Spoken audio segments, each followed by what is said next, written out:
નમસ્કાર મિત્રો, આજે રાજ્યમાં વરસાદના એક સાથે બે એલર્ટ, ઓરેન્જ એલર્ટ અને યલો એલર્ટ જાહેર કરાયા છે. એટલે કે ગાજવીજ સાથે ધોધમાર વરસાદની મોટી આગાહી કરાઈ છે. મિત્રો, ગઈકાલની સરખામણીમાં આજે રાજ્યમાં વરસાદનું જોર વધશે, સાથે વરસાદના વિસ્તારોની અંદર પણ મોટો વધારો થશે. મિત્રો, હવે આજે કયા વિસ્તારોમાં કડાકા વડાકા સાથે ભારેથી ભારે વરસાદની મોટી આગાહી કરાઈ છે તેની વાત કરીશું. પણ તે પહેલા આ વિડીયોને એક લાઈક કરવાનું ભૂલતા નહીં. આવી જ રીતે આપણા ખેડૂતોના હિત માટેના કોઈ પણ ઉપયોગી સમાચાર સૌથી પહેલા જોવા માટે આપણે આ ચેનલને ખાસ સબસ્ક્રાઇબ કરવાનું પણ ભૂલતા નહીં. તો મિત્રો, પહેલાં આપણે મધ્યપૂર્વ ગુજરાતના વિસ્તારોથી શરૂઆત કરીએ. મિત્રો, મધ્યપૂર્વ ગુજરાતમાં આગામી 12 થી 24 કલાક દરમિયાન ખાસ કરીને દાહોદ, પંચમહાલ, છોટાઉદેપુર અને વડોદરા જિલ્લાના વિસ્તારોમાં વરસાદની શક્યતા વધારે છે. આ વિસ્તારોમાં હળવાથી મધ્યમ વરસાદ, તો એકલ દોકલ ટૂંકા વિસ્તારોમાં મધ્યમથી ભારે સુધીનો વરસાદ પણ પડી શકે. જે બાકીના વિસ્તારો છે અમદાવાદ, આણંદ, ખેડા અને મહીસાગર જિલ્લામાં સામાન્યથી મધ્યમ વરસાદની આગાહી છૂટાછવાયા વિસ્તારોમાં કરાઈ છે.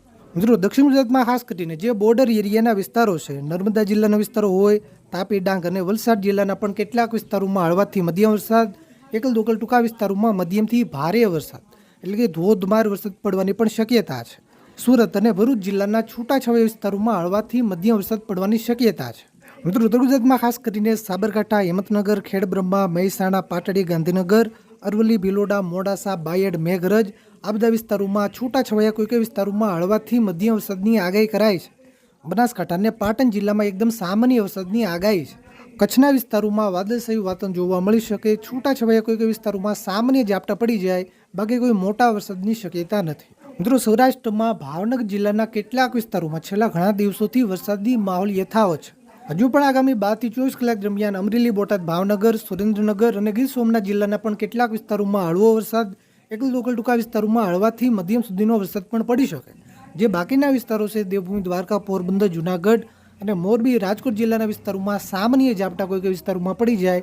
આ વિસ્તારોમાં વરસાદની કોઈ મોટી શક્યતા નથી.